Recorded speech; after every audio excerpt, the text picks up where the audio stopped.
Hi, and welcome to Let's Talk, the podcast where we break down storytelling across books, television, and film with a special love for book-to-screen adaptations. Here, we talk about craft, character arcs, structure, dialogue, visual language, and the creative choices that shape how a story lands. If you like thoughtful conversational deep dives into the stories you can't stop thinking about, you're in the right place. Let's talk. This will be part 1 of my Outlander Season 8, Episode 4 review titled Muskets, Liberty, and Sauerkraut. As always, if you are looking to avoid spoilers from the book or the TV show, please do keep on scrolling. So at the top of this episode, we see that Jamie has reconsidered Brianna and Roger's offer to go buy him guns for the Ridge in Savannah, now that he knows what Cunningham has been up to right underneath his nose. And again, Frank's book is being used as a sort of guide for the family, similarly to how Claire, Brianna, and Roger all use what they remember of history in order to predict their current future.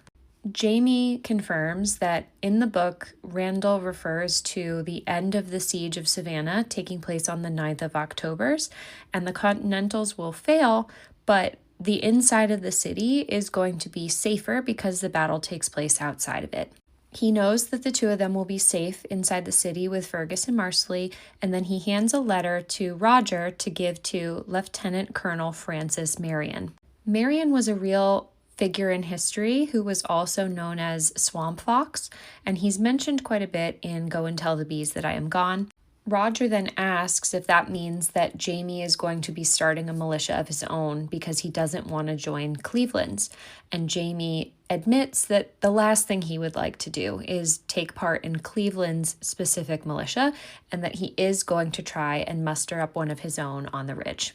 Roger also asks if they want to turn the gold into musket balls again, but Jamie says he has another idea for the gold. So we again set our eyes on the bars of gold, and there's a lot of conversation about how Jamie has largely not touched the gold that he has in his possession while on the Ridge, because as soon as anyone on the Ridge or in the vicinity knows that he has it, they will come after it, similarly to how we saw Archbug do the same thing.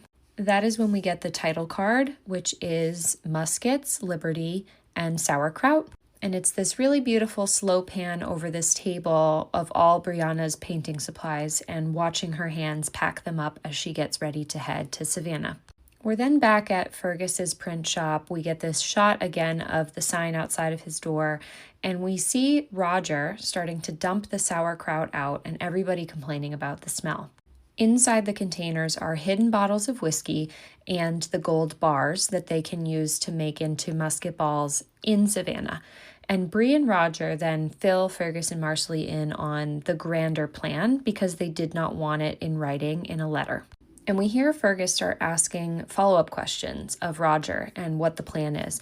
And it made me happy because it reminded me so much of when he was younger and he was always looking to take part in these plans that Jamie and Claire were coming up with, but he was too young.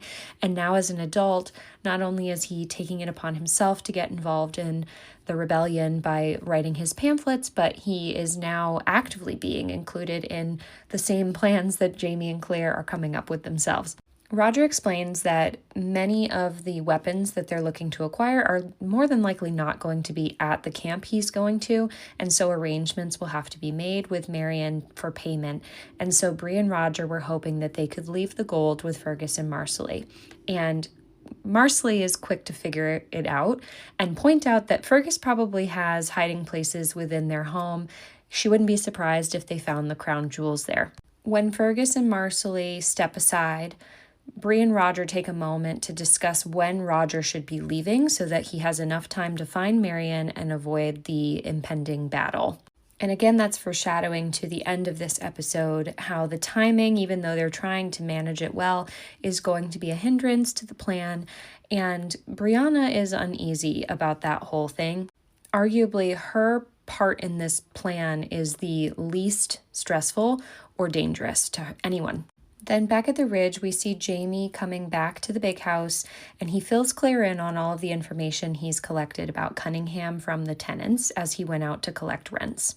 He was trying to get a sense of where everyone's loyalties lie, and he's deduced that most families here are loyal to the crown, and those who aren't are very much reluctant to join a militia who opposes it, because everyone at that time knew the power of Britain and had very little faith that the rebels would be able to defeat them.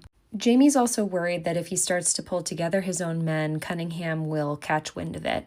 And even with the Ardsmuir men and a few others, it's not going to be enough. So Jamie's going to have to expand his reach and start to collect men from outside of his current circle on the ridge.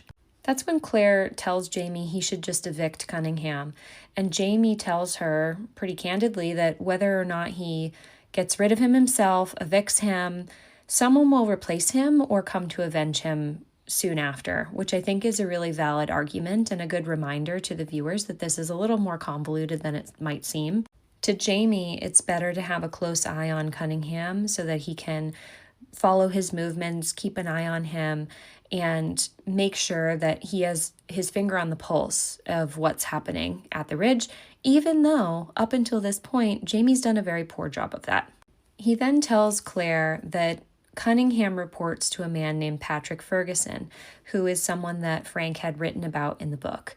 And he's the person who forms the militia that fights at King's Mountain.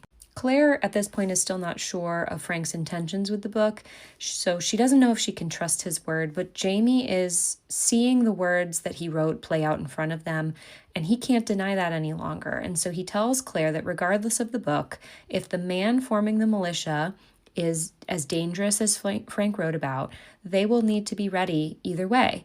And it doesn't matter whether or not Jamie's going to fight at King's Mountain, they have to defend the ridge regardless.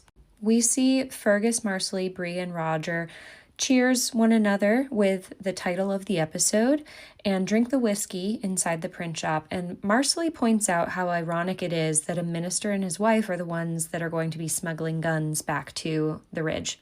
When Marsley jokes that she had thought they had come all that way to actually visit them or to paint a picture for Lord John, that's when Fergus tells the group that John has already written to him too and suggested that he meets with an associate of his, which we know is Percival Beauchamp.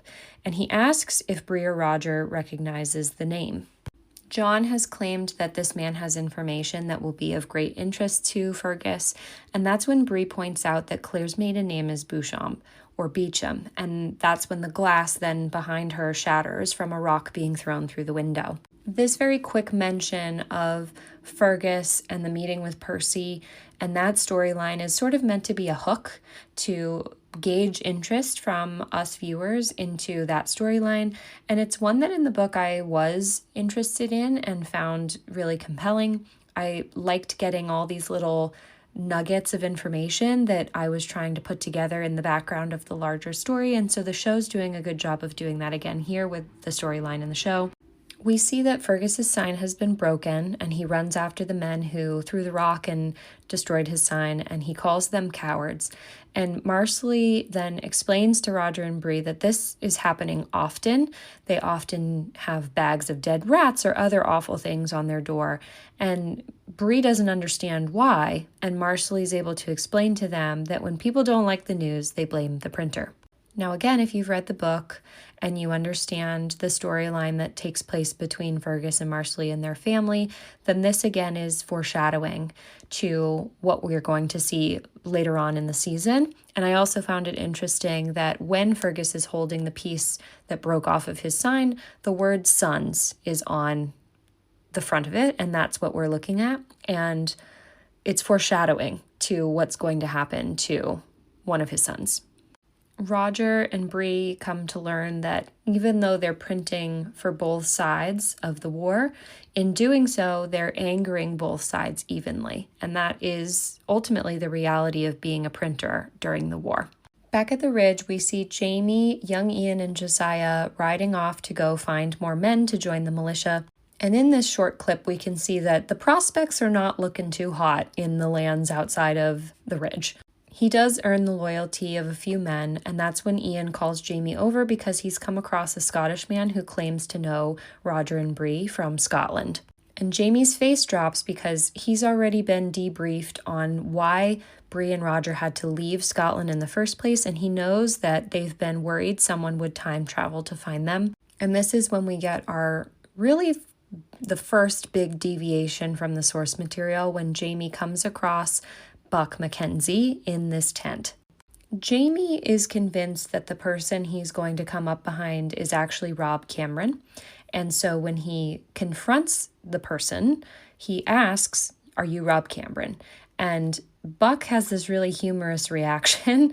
And again, we didn't know what was going to happen with Buck. It's a complete departure from the source material, where we're largely left wondering what happens to him when Roger and Bree leave him in the future. The show has him deliver this line of dialogue where he says Cameron won't be bothering Bree or Roger again, and that he's come to return Roger's wee book. So from that nugget of information, we can deduce that in the future or somewhere in the past, depending on whether or not Rob Cameron actually ever time traveled, he handled the matter himself. And in the trailer for the season, there is a very quick shot of him and Rob Cameron fighting one another. So I have a feeling we're going to see what actually happened on our screens at some point during the course of the season. And the book that he's referring to is the one that Roger had been taking all of his notes about time travel in. And when Jamie realizes that this is the book Roger told him about, he puts it together that this is Dougal's son. I do think the casting's really good, because when we get this head-on shot of him with his tricorn hat looking at Jamie, you can see the resemblance for sure. And Jamie has this really humorous reaction by saying, "You remind me of your father." And it made me laugh because yes, he does, but also Jamie has a very complicated relationship with Dougal. So what does that actually mean as it pertains to Buck? I think Buck has earned himself a place as a very sweet and compelling character, and very much like an older brother or cousin to Bree and Roger's children. We see later on that they refer to him as cousin. So he very effortlessly fits into the Fraser group, but I'm curious how they're going to utilize him in the show. And more than likely, I think he will go to battle with them, because his family in this current timeline, they've already left America and gone back to Scotland. So even if he came back with the intention of finding them again, he won't, because they're not there. And so he'll be kind of tagging along with Jamie and Brianna and Roger and their families. And I have to imagine it's so that he can be part of this militia that Jamie is forming. We go back to Savannah and we're outside of the print shop. And this is one of the scenes that I think is the most awkward of this episode. It feels very soap opera-esque, and that's also in the way it's shot, but mostly in how wooden everyone's acting is here. But we also get this filler dialogue to again foreshadow what's going to happen with Fergus and Marcelly's family, where Fergus suggests that when Bree's done painting for Lord John, she could come back and paint him and Marcelly and their family.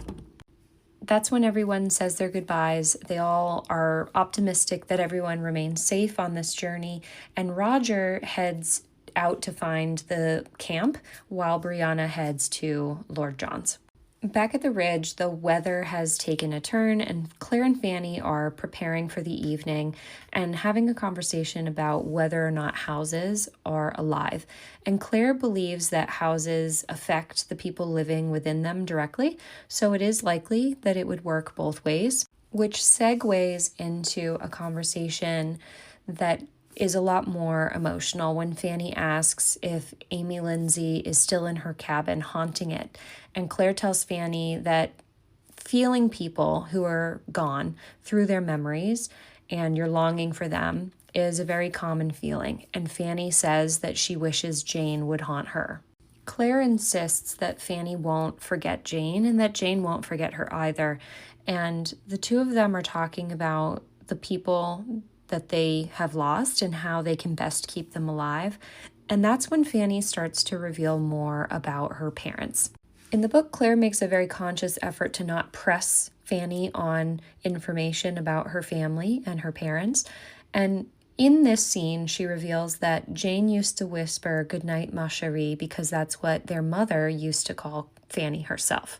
And so Claire is shocked to learn that their mother spoke French.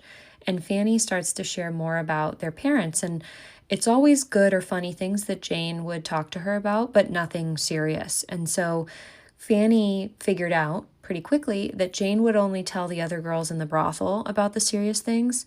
And that's consistent with the book and how young Ian had consulted the women in the brothel when he was sent to go get more information about Jane and Fanny's parents, and he was able to find out what Jane had told them.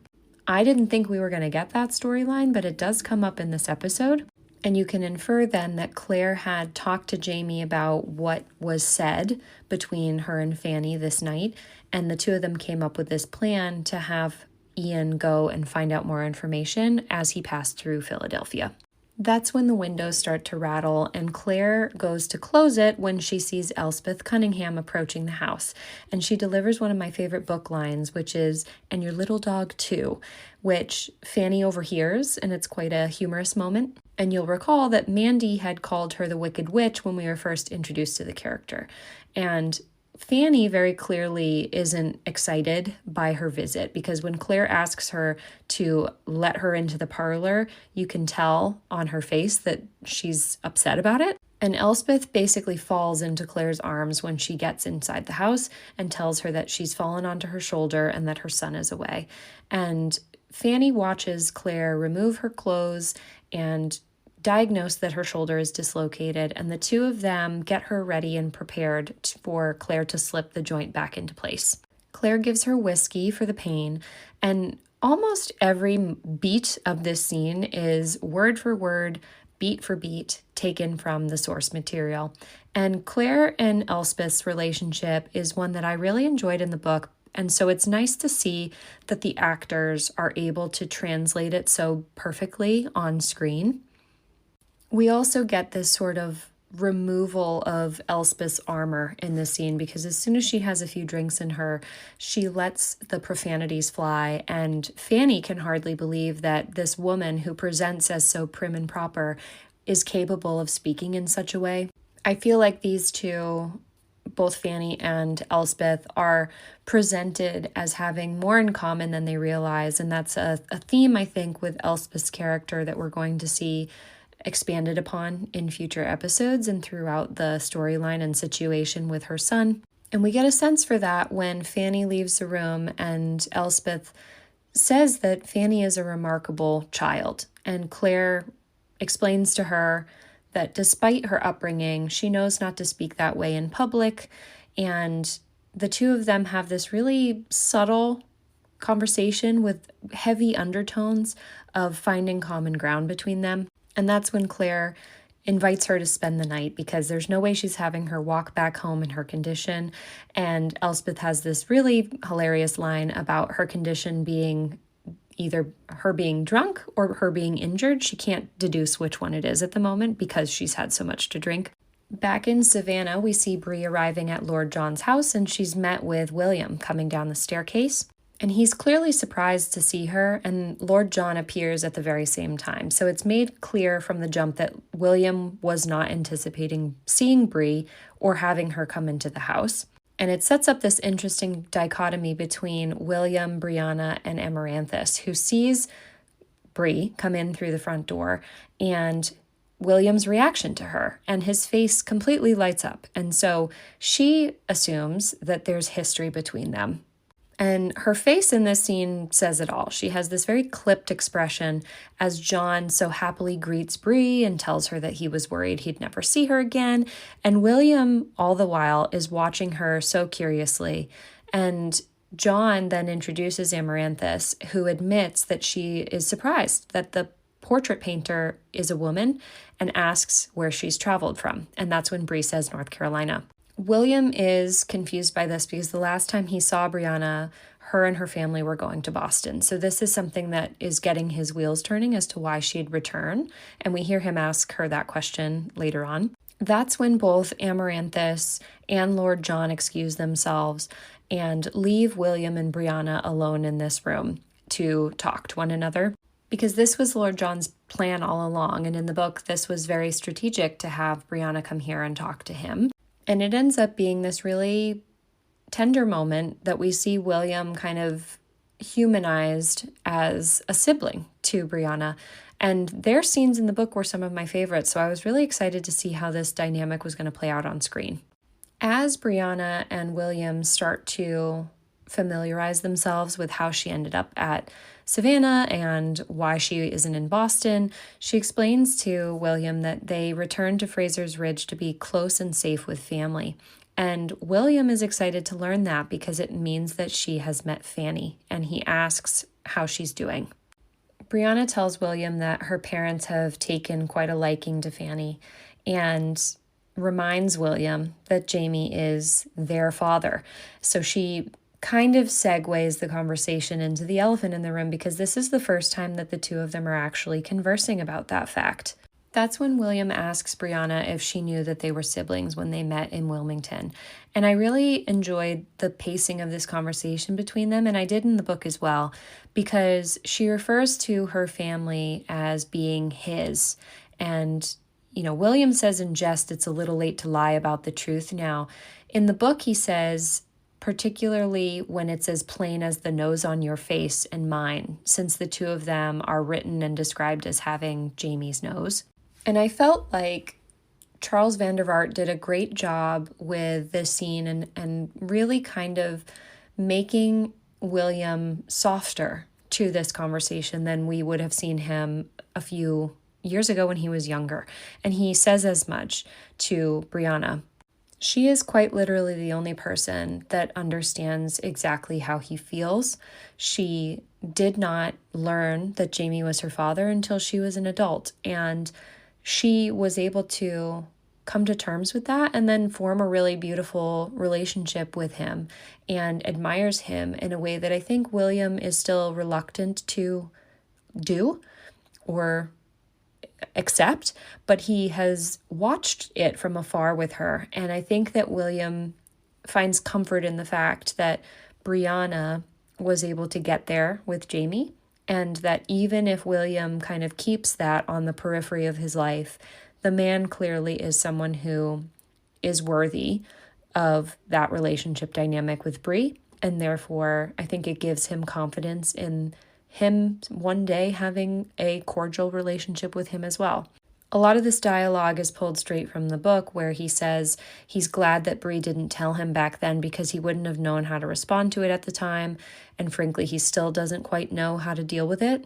I think the difference being that he's more willing to deal with it now than he was back then. In the book, William actually finds a portrait that Bree had painted of Jane, and she tells William of all of Jamie's other children, how he adopted Fergus, his wife Marcelly, his stepdaughter Joan, their children, and William becomes overwhelmed with all of it and asks her to stop talking about it and save it for another day. So again, that implies that even though he doesn't want to deal with it all in that moment, he is open to hearing about it. And I think that this scene, even though it was truncated, does a good job of conveying that. Then we cut to Fergus meeting with Percy Beauchamp in a scene I never thought I would see on screen. And I'm happy that we did, but I'm also curious about how they're going to wrap this storyline up in the show, and I hope they give it a really dignified ending. Percy wastes no time telling Fergus about the circumstances of his birth, and that the Comte Saint-Germain is his father, and all of the lore from the books is kind of dumped into this scene. And I really loved that we had this longer moment with the actor who plays Fergus because he does a really beautiful job here. The way the scene was written is, I think, really effective as well because it takes a pretty complex storyline and makes it very easy to understand if you haven't read the source material. Because Percy tells Fergus about his wife's elder sister and that she had an affair with the Comte. And Fergus confirms that he knew a young girl named Amélie, but she died a long time ago. Percy explains that yes, she did die a long time ago, and he walks him through all of the information that he's discovered, and Fergus is able to fill in the blanks with the name of the brothel that he was born in. And Percy's able to confirm that, and that Amélie gave birth there to a young child named Claudel. You can see in real time how Fergus is reframing a lot of his childhood, his whole existence. And again, you have to remember that he met the Comte Saint-Germain, and he was privy to how horrible a man he was. Fergus, though, understands that this proposal that he petitioned for the estate is something that can't really happen because he is a bastard. And that's when Percy shows him the marriage certificate and proves to him that should this be legal, he is the rightful heir. I did get a good shot of the actual contract, and hopefully I can zoom in and read what's written on here. I really love being able to screen grab moments like this from the show and look at the work that someone put into writing this whole thing out and creating the seal for it and creating the signatures. I think it's just like a beautiful part of storytelling that often doesn't get the appreciation it deserves. And Fergus is smart, so he knows that Percy wants something out of this conversation. And that's when Percy explains that the Comte owned his estate and still does own a majority of the stock of a syndicate investing in land in the New World. The main asset of which is a large parcel of land in what is called the Old Northwest. And Percy has people in Paris that truly believe that while Britain is fighting in this war, the opportunity to establish a French colony on the land with French settlers is ripe for the picking, and unfortunately, the Comte solicitor will not sell the stock to anyone at any price. But if Fergus were the legitimate heir, then he could sell it to them. And Percy tells him that they would pay him a very significant sum of money for the land. And so we're left on this cliffhanger wondering what Fergus is going to do with this information when he stops and actually thinks it over. Back in Savannah, we see Amaranthus outside reading when she's approached by William, and he asks her point blank if he's done something to offend her. William rightfully calls her out for being jealous, and he gets this confirmation that Amaranthus is interested in him. And this is when he decides to tell her his truth and that he enjoys her company. And we slowly see them start to move closer to one another over the course of this conversation. And as that dance is happening between the two of them, the look on Amaranthus's face gives away so much about what is at play here. She's really got him eating out of the palm of her hand. The show takes this very different approach by having William tell Amaranthus that Brianna is his half-sister and therefore not a threat to her. And he continues revealing things about himself and tells her that he is a bastard. And he doesn't actually have the title that he holds, not legitimately at least. There's this great moment where Amaranthus points out that if the two of them share a father, he must have been a very striking person. And William's face is so perfect because I feel like they were very much channeling facial expressions that Jamie made when he was younger. And he has this really adorable smile on his face, and his eyes are lit up in the same way that we would see Jamie's when he was younger. And I really loved that callback and how he also admits that, yes, he is a striking person. And again, that feeds into William becoming far more accepting of the fact that Jamie is his father and someone that he can be subtly proud to say is his father. When he starts talking about renouncing his title, this is when the show weaves in the conversation that Amaranthus has with him, where she proposes that they get married and she give him an heir that he can pass the title onto instead of renouncing it. So again, this is rearranged in the book. It happens before their conversation at the top of the episode. Here it's happening after. And they make them seem like they are on such close footing with each other, having their parentage be similar. And Amaranthus then gives this grand speech of titles and how William is more than a title. At least he is to her. And that, again, pulls William in closer into her orbit. She makes him feel seen and accepted and special. And on the surface, you could deduce that this is a really sweet, budding young romance, but Amaranthus has a plan. She wants protection, and she needs protection because she's a widow, and she no longer has a husband to protect her, and she's very young. And so you can see that she's positioning herself as best she can strategically here, and William is none the wiser. Back at the ridge, it's the next day, and Claire and Elspeth are continuing to converse with one another. And Claire asks Elspeth if she believes what her son says about her grandson's death. At first, we can tell that she is being diplomatic, but she reveals that she believes that Cunningham believes it. And to her, that's enough. So at least it plants a seed in Claire's mind that Elspeth is looking at it maybe a little bit more objectively than her son is, but is choosing not to contradict him in any way. If he wants to believe that to be the truth, she's not going to be the one to tell him otherwise. This is going to be important later on in the story because Elspeth, naturally, you would assume, is going to stand behind her son no matter what. But they're planting the seeds here that she might be willing to side with someone else and have a more objective view on the situation at hand than her own son does. Claire, I think, is doing a really great job of collecting information without it being obvious that she's doing so. And that's when Cunningham appears, and he enters the house without being welcomed inside to fetch his mother.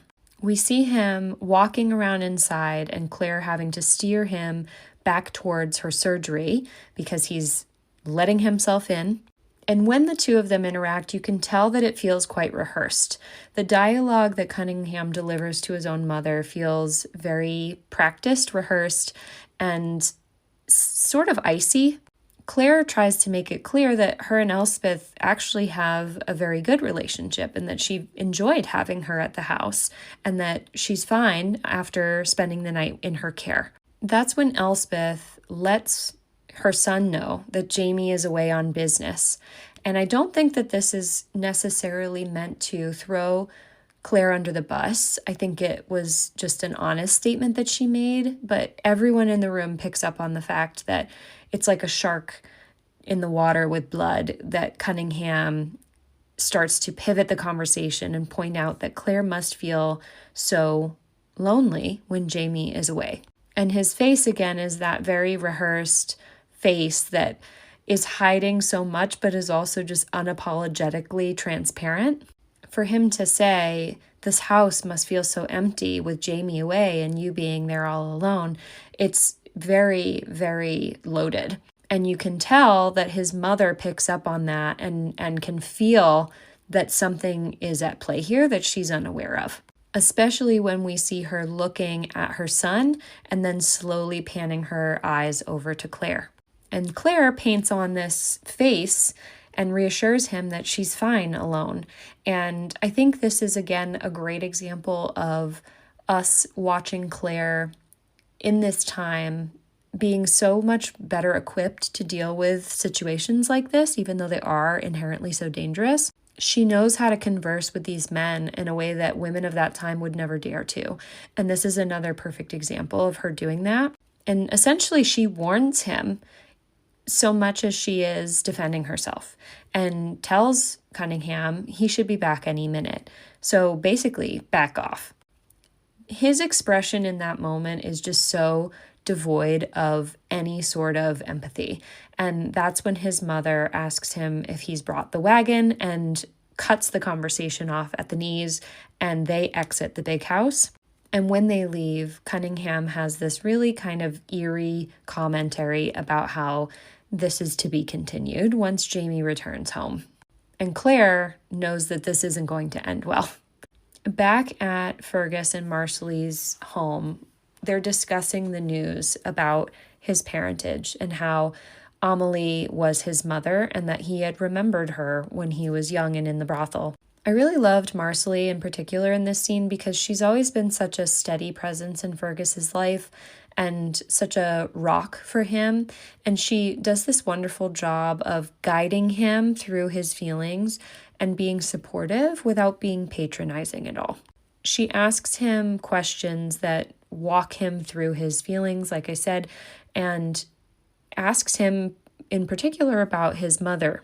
Fergus remembers that she had been called the Baroness, and now as an adult and with all this added context, he realizes how cruel that name had truly been.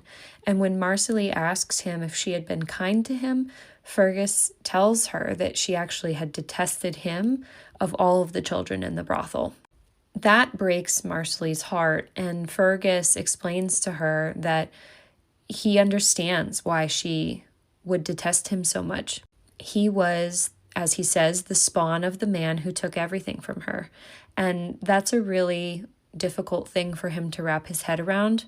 He had only been around 6 years old when she had died, and he remembers that she had summoned him to her bedside and told him in French to be a good boy.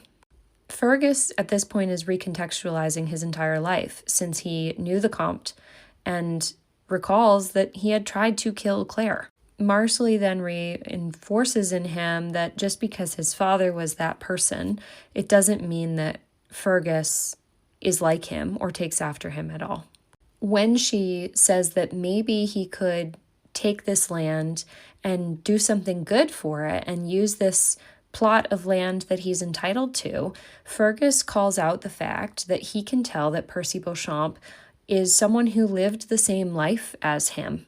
And again, if you read the novellas, you get a much better picture of Percy Beauchamp. He's actually a very compelling character.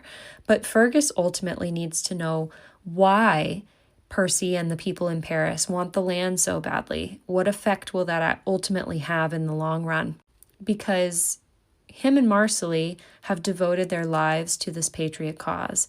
And so if he inadvertently goes against that by giving up this land, he wants to know what the outcome's going to be. Marcelly then counters that by asking why this offer is weighing on him so heavily. And I absolutely loved this moment and this dialogue because Fergus explains to her that having someone tell him that he wasn't a bastard and that he had a father of great significance and who was on paper a great man would mean more to him if he wasn't already the son of a great man. For Fergus to claim this title and all of what he's entitled to by it would mean he would have to publicly acknowledge who his real father was. And yes, that's what every orphan wants to hear, but it would mean that he would not be claiming Jamie as his father. And to him, that's not worth it because he doesn't need to be publicly acknowledged as the son of a great man when he already is because of Jamie.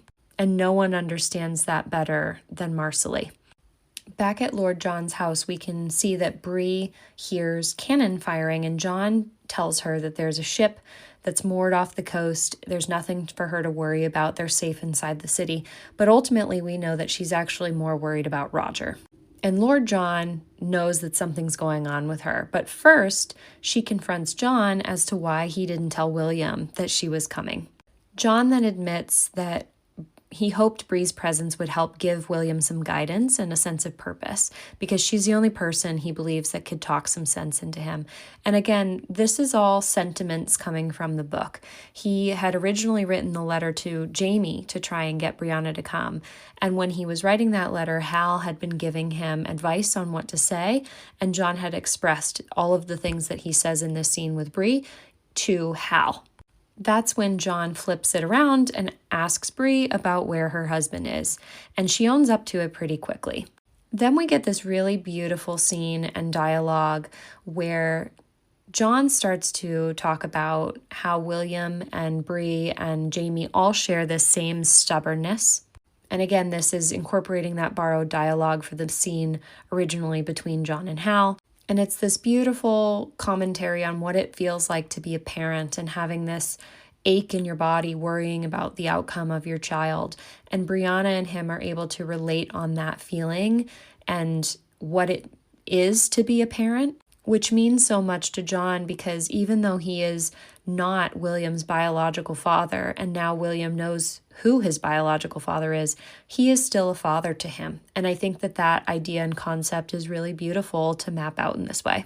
I've always really enjoyed the relationship dynamic between Bree and Lord John in the book and in the show. And so I think it was nice to have this scene inserted and have it repurposed to be a conversation between these two. And I felt it was really effective. After we leave Brianna and John in Savannah, we go back to Fraser's Ridge where we see Rachel and baby Augie outside of the trading post. And Rachel sets her eyes on a paper which notes that there's been a tragedy up where Ian's Mohawk wife and child are from. We see her go back to the ridge with that information, and she's sort of going through the motions with Claire and Lizzie here, and she's very quiet. And we also can see that being a mother to Augie, who is very colicky and cries a lot, is weighing on her quite heavily. But then this added notion that Ian's Mohawk wife and child could have been injured in these raids is weighing quite heavily on her because Ian is not home yet. Claire can sense that something's going on with Rachel here and is very quick to pick up on it. And we see the children playing at the big house. Lizzie is, thrilled to death that her children are getting along so well with Bree and Roger's children. And Claire makes a point to go over and talk to Rachel. The baby in this scene looks incredibly fake. That's the one commentary I have on it is I wish it didn't look so fake, or at least like they covered the face more, because you can clearly tell that it is plastic. And then we hear the kids who are up on the deck looking out at the land. They're able to spot that Jamie has returned home. And we see 3 men riding back together. I don't know where Josiah is because all of a sudden he's no longer with them. It's like they gave him up for Buck.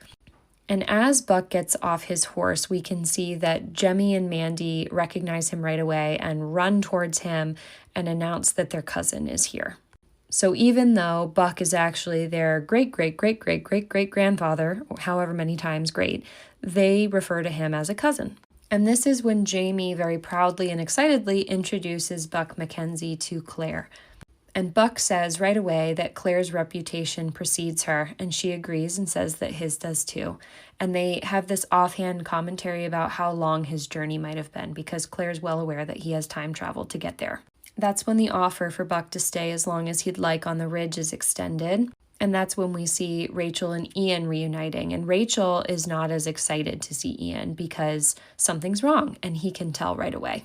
This is when she tells him about the massacre, and she speaks of Joseph Brant and shows Ian the newspaper. He reads through it and gives us more context clues as to what's going on. And Rachel knows in her heart that Ian's going to want to go north to see if his wife and child are okay, or at the very least find out what happened to them.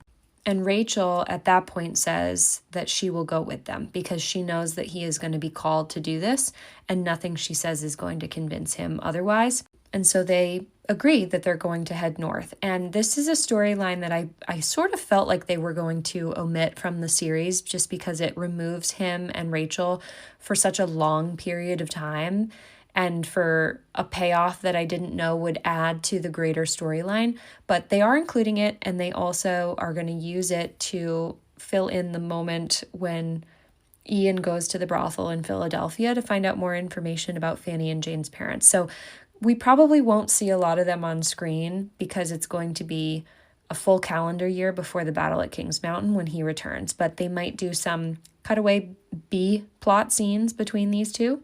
And that's when we start to see them packing up already to head north, Claire trying to convince them to stay, but Rachel knows she can't allow her husband to travel that far alone, and she also doesn't want him to find out what happened to his wife and son, or alternatively find them both alive and then forget the life that he has at the ridge with her and their son Augie. Rachel wonders if that makes her evil to be that what she presumes is selfish about the situation, but Claire reassures her that that's a normal reaction for her to have. Separately, we see that Jamie and Ian are having a discussion about his travels up north, and that's when Jamie asks Ian to inquire about Fanny and Jane's parents in Philadelphia. So again, this storyline being included is something I previously suspected they were going to skip, but again, I think it feeds well into the faith storyline that they're trying to write. They can insert any sort of dialogue that they want there. They can make a story up that would fit the narrative that they're trying to achieve. So I am curious how that's going to go with Ian going to the brothel and Rachel allowing him to go to the brothel and how that's all going to play out on screen. But we can see that Claire also strategically pulls Rachel and Augie away so that Jamie can address the elephant in the room, which is when he brings up Frank's book. And the battle that's going to take place on King's Mountain. He asks Ian if he's been filled in by Brianna about her other father, and Ian says, yes, Frank Randall. And Jamie explains to him that he's been reading his book and he learned of this battle on King's Mountain that Frank says he fights in, which take place October next. The subtext of all of that is that Jamie is convinced Frank is telling the truth, and Ian can sense his nerves and apprehension about it. And so without hesitation, he promises to make sure he's back in time for that battle so that he can guard Jamie's left in his father's stead. And I've always loved young Ian. I think he's just a beautifully written character. And this dialogue and this whole delivery of it was really compelling to me.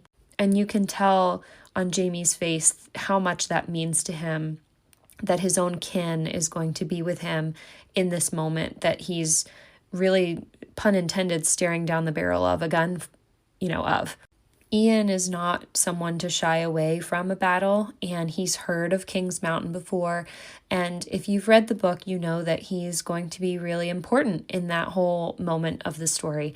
And so again, it's a full calendar year before that's going to take place. In the timeline of the show, I don't know how many episodes are going to take place in between that. There's a lot of plot that still has to happen, but where they have so much to wrap up, I'll be curious how much they truncate his journeys up north off screen, or transversely, how much they include of it. That's when we see them all standing together, performing a blessing for a warrior going out. Personally, I didn't love how this was shot. I feel like it would have been more effective if the camera wasn't swinging from so far away from them, but the sentiment of it I really enjoyed and I thought was really nice to include, especially when we know that Jamie really, really wishes for Ian's protection as he ventures into what is a very dangerous situation. This is when we finally set eyes on Roger, who has been searching for this continental camp, and he walks onto it. We can see that it's the same set that they used for Saratoga. That's made more clear here with this shot in particular. And Roger has been looking for Marion, who evidently is a very difficult person to find. So he introduces himself to Marion and explains the situation in North Carolina to him very succinctly because he's a very busy man. Francis Marion, as a real historical figure, was referred to as the Swamp Fox. If you're interested in American history, he's someone who's definitely worth looking into. He has a very interesting backstory. And Roger very proudly hands Marion the letter from Jamie and asks him if he would be willing to help their cause like he's helped others before. You can tell that Roger is very proud to be associated with Jamie, so it's a very comical moment when Marion recognizes Jamie's name and negatively associates him as a man who abandoned his troops to tend to his wife. So all the confidence that Roger went into this conversation having dissipates almost instantly when it's made clear that Marion is not impressed and cannot give his reassurances to someone who he cannot trust. At that point, Roger realizes that he's sort of hit a dead end and it's time for him to take his leave. But that's when Marion tells him he cannot leave, something Roger never anticipated as part of this plan. Marion tells him it's only a matter of days before they siege on the city, and they're not letting anybody leave the camp so as to inform the British of what their plan is going to be, which makes total sense. Roger does not wish to fight, and Marion essentially guilt trips him. If he doesn't want to take a weapon and fight alongside them, then he'll be there to bury them all, if he need be. And Roger being a minister and a preacher is one thing, but him being a patriot is another. And while yes, Roger has promised his wife he'd return to them, so did every other man at this camp, and Roger recognizes that.